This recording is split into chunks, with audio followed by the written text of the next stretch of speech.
Une avalanche de critiques déferle sur le président américain après sa rencontre avec Vladimir Poutine. Elles viennent de partout, des démocrates évidemment, mais aussi des républicains et de ses plus farouches supporters. Alors qu'il a refusé de condamner les actions de la Russie, semblant accepter les propos de Vladimir Poutine, qui a juré que Moscou n'avait jamais tenté d'interférer avec l'élection américaine, Donald Trump a fait la plus grave erreur de sa présidence. C'est le républicain Newt Gingrich qui défend Trump depuis le premier jour, qu'il affirme. We're all to blame. Vendredi, 12 agents du renseignement russe ont été inculpés pour avoir piraté les emails du Parti démocrate et d'Hillary Clinton. Tous les services du renseignement américain, ainsi qu'une commission du Sénat, ont conclu que Moscou avait interféré avec l'élection, dans le but de « favoriser » la candidature de Donald Trump.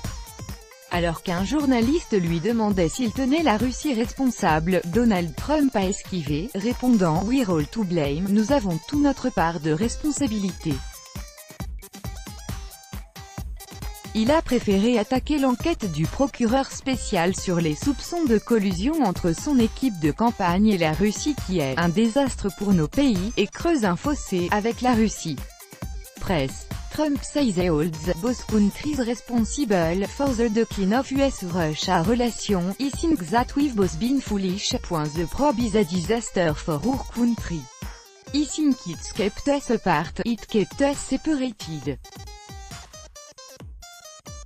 There was no collusion at all. https://ct.c/kinker1wb0c ABC News Politics @ABC Politics July 16, 2018. Critiqué de toutes parts, Donald Trump a expliqué qu'il voulait se tourner vers l'avenir et pas le passé, défendant une diplomatie osée.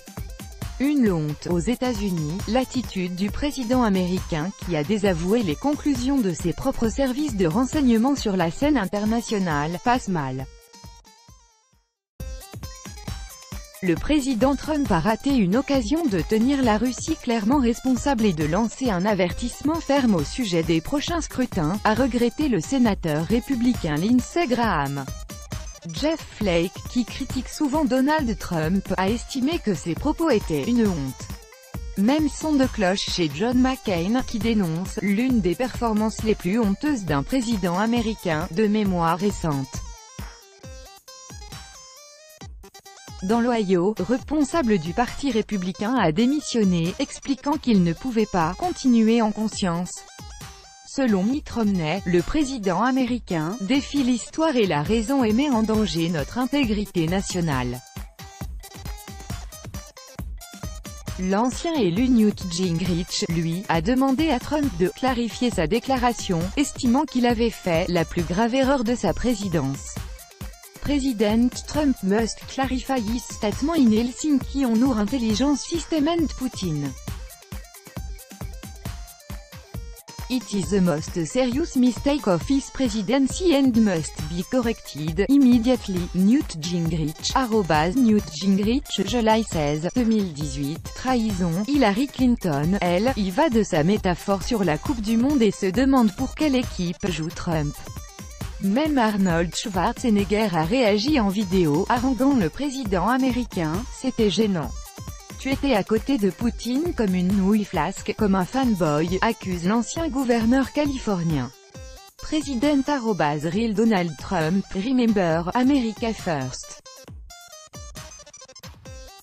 pic.twitter.com/jdem2rr50g Arnold, @Schwarzenegger, July 16, 2018. Mais c'est l'ancien patron de la CIA, John Brennan, en poste de 2013 à 2017, qui est le plus virulent. Selon lui, la performance de Donald Trump à Helsinki n'était rien de moins qu'un acte de trahison. Non seulement les propos de Trump étaient imbéciles, mais il est totalement dans les mains de Poutine, a-t-il tweeté, avant de demander « Patriote républicain, où êtes-vous »